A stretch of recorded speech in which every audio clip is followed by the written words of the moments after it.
Mel. And Kel. And this is It's Called Culture. Ever heard of it? It's called Ruud Sema. Ever heard of it? You're like, what are you even talking about? So today's episode basically fell into us. Or I guess slid into us. It slid into our DMs.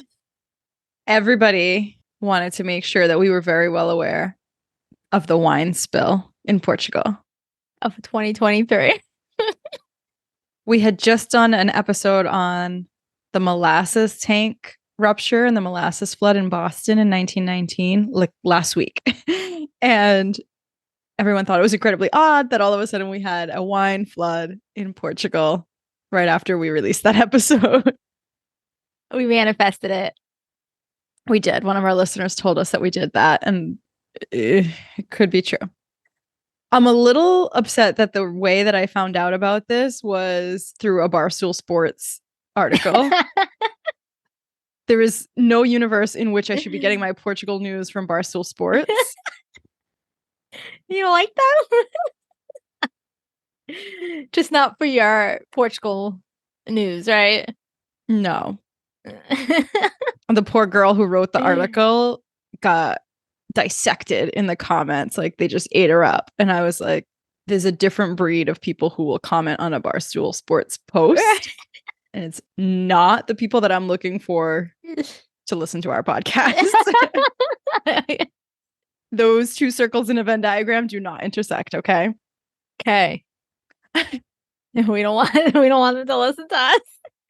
Nonetheless, we're going to cover this. Of course, we're going to cover this. We've seen 1 million videos. It's the same video 1 million times. Let me correct that.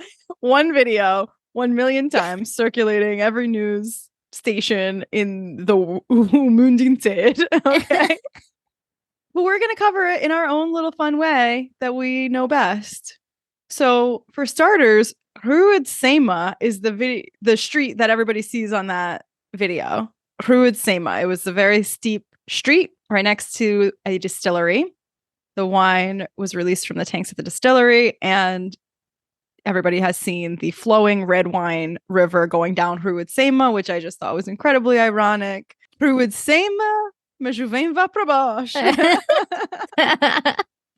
For our listeners who don't speak Portuguese, it's basically top street. I don't know. Yeah, like top of the street. Top of the street on top, but the wine is going down. The wine went down the street, not to the top. The wine always goes down. The wine is also going down for me right now. If you're listening to this and not watching the video, I have my lovely Great Vinho that I decided was going to be so appropriate to have. It's lunchtime. It's 12. Anadia, I can have my vinho right now. Bad pobosh, querida. Melissa takes a nice little slurp. I'm drinking water, guys. Sorry. I know, I'm lame. I don't normally drink wine at 12 o'clock. This was specifically for the episode, guys. Oh, I know. You don't. I'll vouch for you. All right. So where is this located? So they tell you, all the articles are just like, oh, from the tiny village in Portugal. And you look and you're like, okay, I want to know, where are we? Where is this located? And so I guess it's a municipality called Anadia. I don't know. Yeah, I'm not going to know how to say it. When I read it, I was like, yeah, skip it.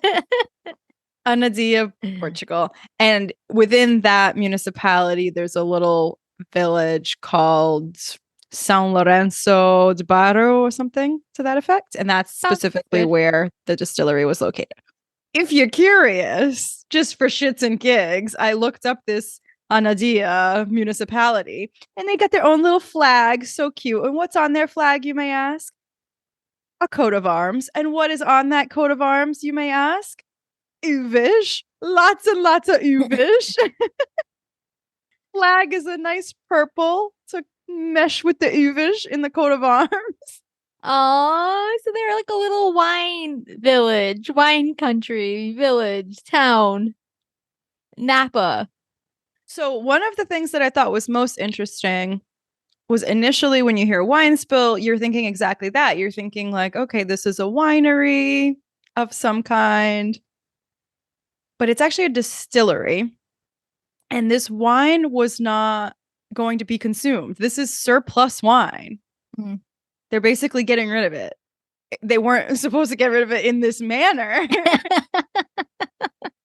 But they were supposed to transform it at this distillery into straight alcohol to be used for industrial purposes. Mm.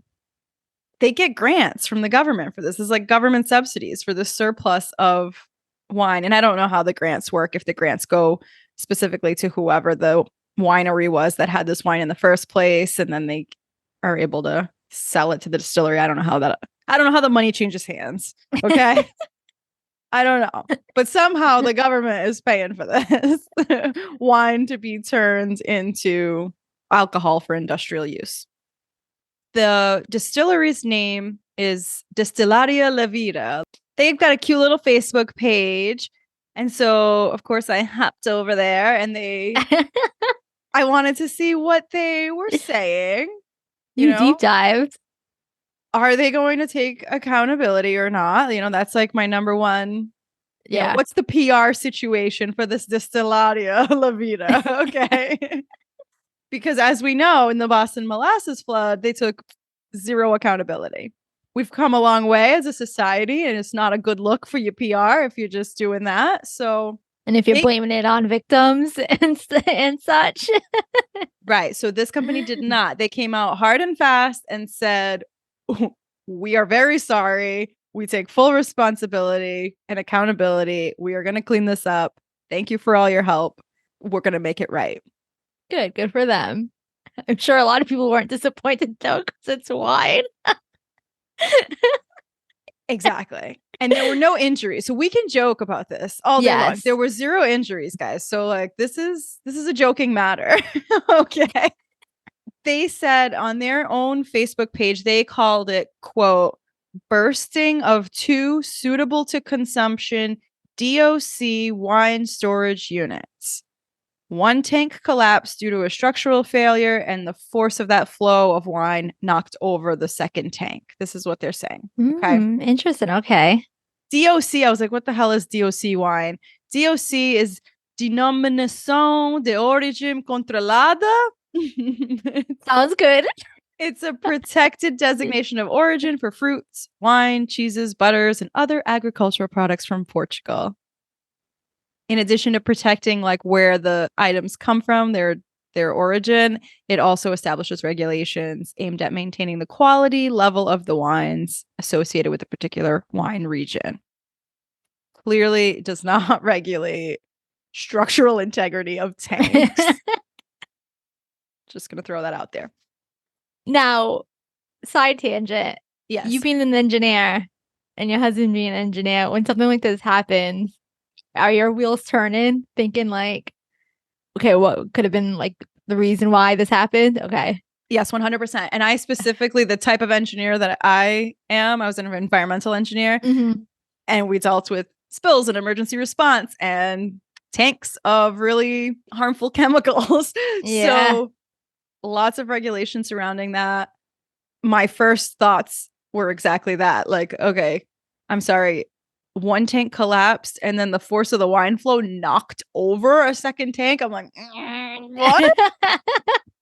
It wasn't adding up. And then I did see, actually, I think it was in the comments, possibly even on the distillery's own Facebook post, that somebody was posting a picture of what appears to be the two tanks at the distillery with wine flowing out of them.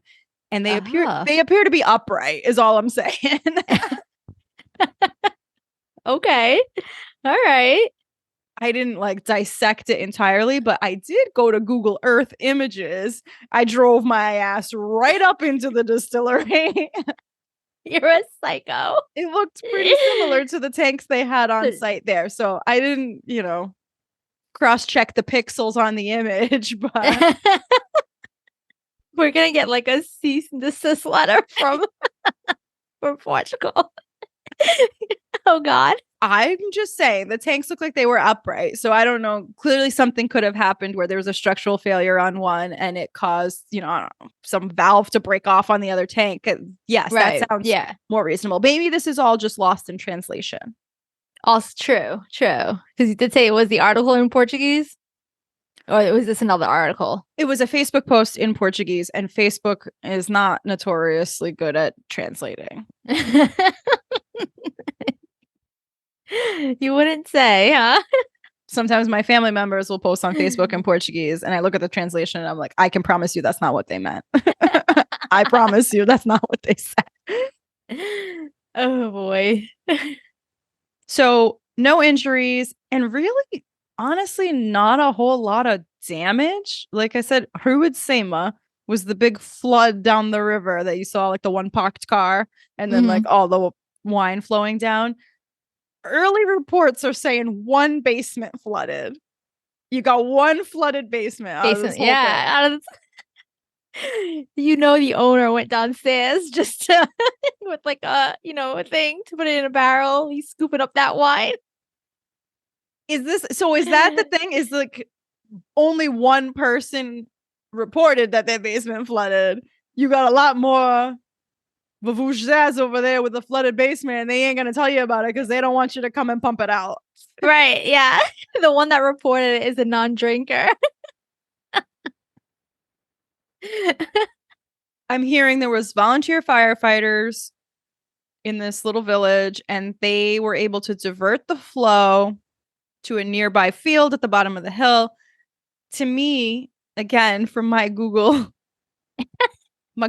Earth travels, it appears that these are crops. It's not just like a field of grass. That these are crop fields. What crops are growing in these fields, and how is the wine going to affect those crops? Mm-hmm. Is this like a situation like we know corn is a big crop, right? Like, is this a situation where, like, how did people come up with popcorn for the first time? Like, something happened to the corn. It got too hot. It went in a fire or some shit. You got popcorn coming out. Like, did we just invent something new? Like wine corn. Something new is coming out of this. There's a new crop going to hit the market in the next 6 to 9 months. Okay. With the Portuguese, I guarantee that. So they diverted the wine flow. They saved it from entering a river. It didn't really look like there was any rivers all that fucking close in the Google Earth. Right. Yeah. Oh. I don't know. Google Earth. They collected any wine that they could like suck up. They brought to a wastewater treatment plant. I bet those firefighters are cute too. Cute little like village firefighters. They're good looking. Okay. My head didn't go there. São Lourenço de Bairro, I don't know. I wasn't going with a cute firefighter. I was going more for like Vavoo firefighter. Oh, you have to think negative. Got to. Like Vavoo was just sitting down for lunch, his Sunday lunch, his little old moose with his family, and he got called to go run and put a couple sandbags up. I'm gonna go with a bunch of cuties, attractive Portuguese men that live in this little village, like you see in a movie, like a Hallmark movie. Maybe they can make a calendar or something. Yes. So again, this wine is excess wine oversupply due to a combination of a drop in consumption. I guess consumption is way down, kind of worldwide, locally and worldwide, and then an overproduction. So they had a really good harvest year, whatever. So they got all this extra fucking wine. Which is a shocker. I know. And somewhere I read that it was like 30-year-old wine, like aged 30 years. And I was like, what? It didn't make sense. Don't scratch that fact, guys, from your mind. It just didn't really, I don't know. Wasn't mathing for me. But we've read about a wine surplus before. We had a whole episode on government cheese and the government subsidy of the dairy industry. Yes, yeah. Dairy caves, cheese caves. Yes. And so from that episode, we also mentioned that in Europe, sometimes they had wine surplus and they had something called wine lake at one point. which was just what they were calling their surplus of wine. And how do you drain wine lake? How do you get rid of it? And the answer is these subsidies that get you to convert it into something else useful that can be used. And that's what they were doing in Portugal. That's what this was part of.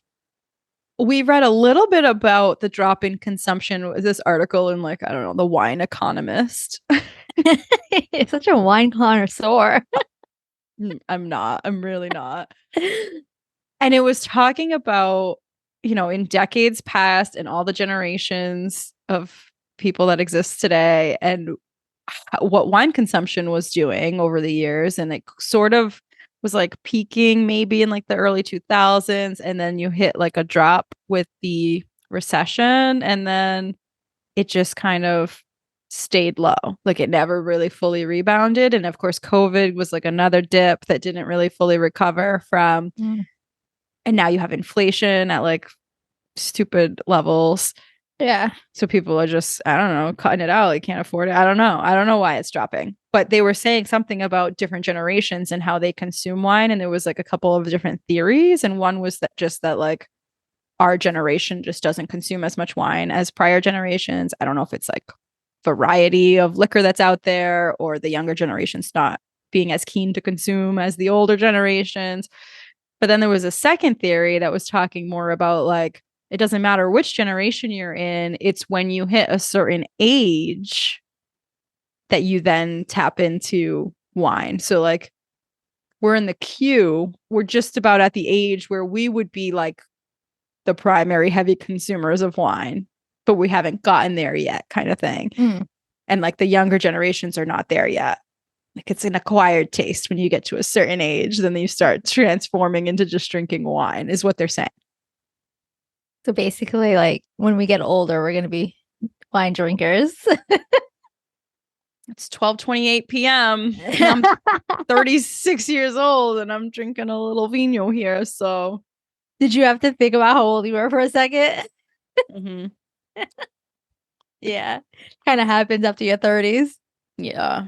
I tend to have a glass of wine here and there too. I'm not a big wine drinker, but I like an occasional glass. I like my hard liquors a little bit more. So I guess I'm screwing things up for the wine industry. So I've never really been a wine drinker, but you know how they always like tell you like, oh, like wine in moderation and a glass of wine is good for your heart and all this shit, right? So it almost makes you feel like, oh, I'm making a better choice if I choose to drink a glass of wine with my dinner every night or something like that. Whatever. I don't, but I just read something that like wine in moderation is like a group and they market that like the same shit as like the Got Milk to deal with like the milk subsidies. Like it's all a fucking scam. We're being bamboozled. Go far enough down the rabbit hole, but I read enough to just be like, is this like the Got Milk thing? Are they telling us a lie that it's good for us for our heart? But even doctors will say it's okay to have like a glass. Oh, like you? Doctors that are sponsored by Wine in Moderation Inc. Oh man. Well, I have maybe I have a glass of wine here and there, so it's probably less than moderation. Right. Same. So we're all good. I don't know. I just thought it was interesting. This is not the first place to have a wine spill. I think there was a wine spill in Spain not that long ago. There was a wine spill in 2020 in California. Yeah, so say Cali. Sonoma County, they had like 100,000 gallons released that did make it to the river. Just for volume's sake, this one in Portugal was about 600,000 gallons. So 6 times as much as what was released in California, but and it caused 0 damage, really. It's it's hard to believe. But I'm gonna go with it. It honestly didn't look like there was much in that area. So when I looked again at the Google Maps, like there's kind of that steep road, Rua de Sema. And once it flowed, like it took that path of least resistance down the street and then they just diverted it into the field. So like the field is just sopping it all up. You know what I mean? Yeah. Like yeah. It kind of, yeah, it went a little into like the drainage ditches on the side of the road and that sort of thing. Maybe people got a little bit into their homes, but like it didn't seem like it was all that harmful. Yeah, it looked like it went down a good road. Yeah. It Bra chose a good, säga. it chose a good path. One other one that I thought was very interesting was a village in Italy. And I didn't get the year for when this happened, but I think the village was called Seticani, something like that. And they called it the Miracle of Seticani. There was I guess, I don't know if it was a winery or if it was a distillery like this case, but they had a leaking wine silo that somehow, again, I don't know the engineerings or mechanics of the water system in this town, but somehow the wine leak entered the public water system for the village. And so the residents had full ass sparkling red coming out of their faucets at home. Oh, that's awesome. They were bottling it up. They were calling it a miracle and not a disaster. So if that's what you can get where they're at. Preach. Preach. It's a miracle. When they went around like interviewing the residents during this event, what do you think about this? And they're like, I don't think it lasted long enough. It's a shame how quickly they were able to fix it. Oh, I love that for them. Oh, I love that. Yeah. So nobody's super butthurt about a wine spill, apparently. Not when it comes to wine. When you read like the comments from like the whatever, like any post that was posted on Instagram, the comments are hilarious. People just like tagging friends, being like, "Hey, let's get there. Let's head over there. Where's your straws? How far do you live from there?" This is a perfect segue because I compiled my list of favorite comments that were made on any posts or articles that I read. I would immediately head to the comments, and I collected you my little best of list here.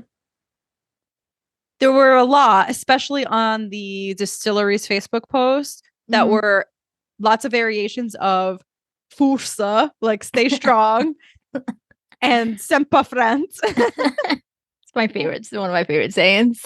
Looking ahead always. So there was lots of variations of that in support and in solidarity with the distillery. Somebody else said and I had to translate a lot of these because like people were just posting these in like their native languages, but somebody said in France, this will never happen. All the villagers in and around the village line up with their mouth open and with a baguette. Not a drop is wasted. Then you had people like this man named Raphael. He says, if you have insurance, you will be reimbursed part of the financial loss. If you received a subsidy from the government to distill the wine, how is the reimbursement? These are hard-hitting questions from Raphael on Facebook. Yeah, too technical. He wants to know how the money is changing hands. Who's reimbursing who? He must live in the town. Somebody else put this cute little thing together and said, local wildlife experts were surprised to see gatherings of foxes, rabbits, moles, and other creatures in the field, stumbling around together saying, I love you, bro. You know, that's right. I'm sorry for chasing you. I just want you to know. My bad. Oh, I love woodland creatures. Drunk on wine, woodland creatures. So that was quite an image for me to conjure up.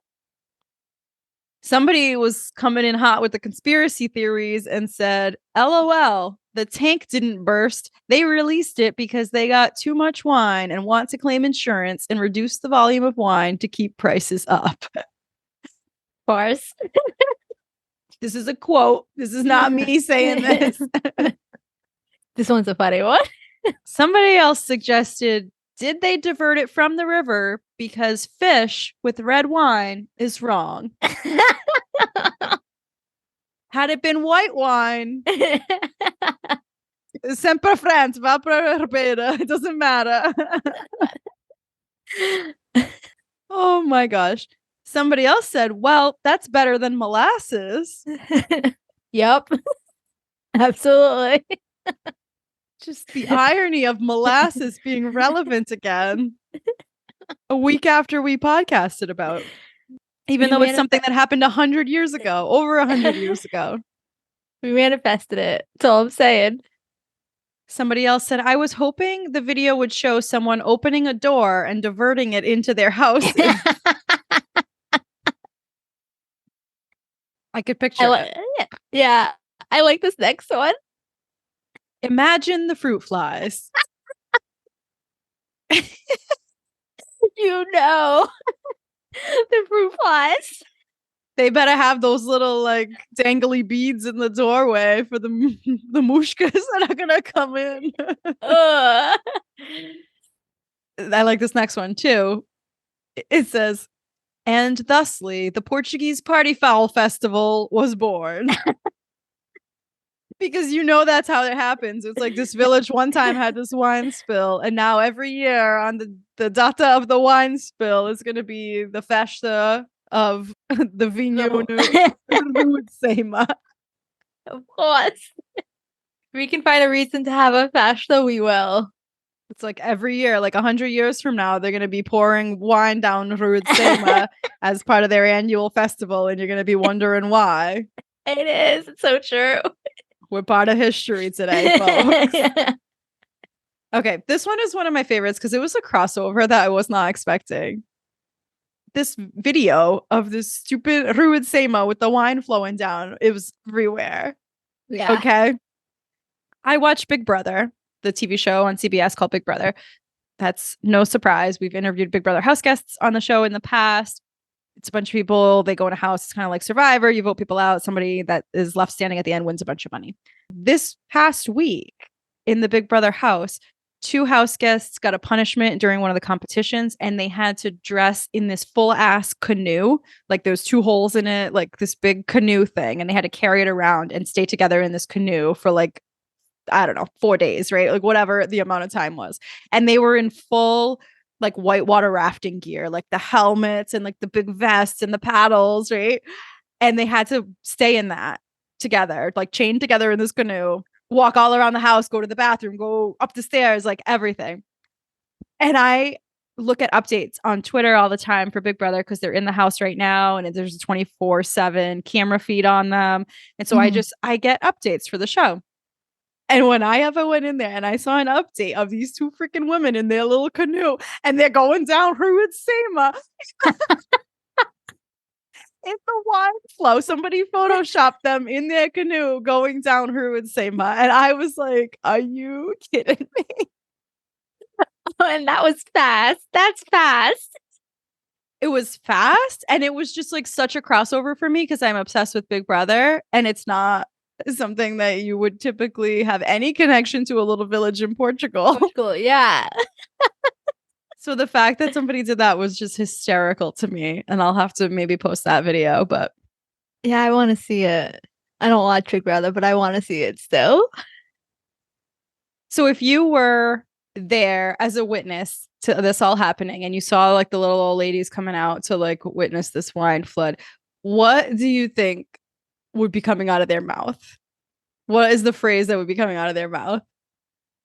Oh God, it'd be something religious. Oh, Santo Cris. I credo in Cris. What else?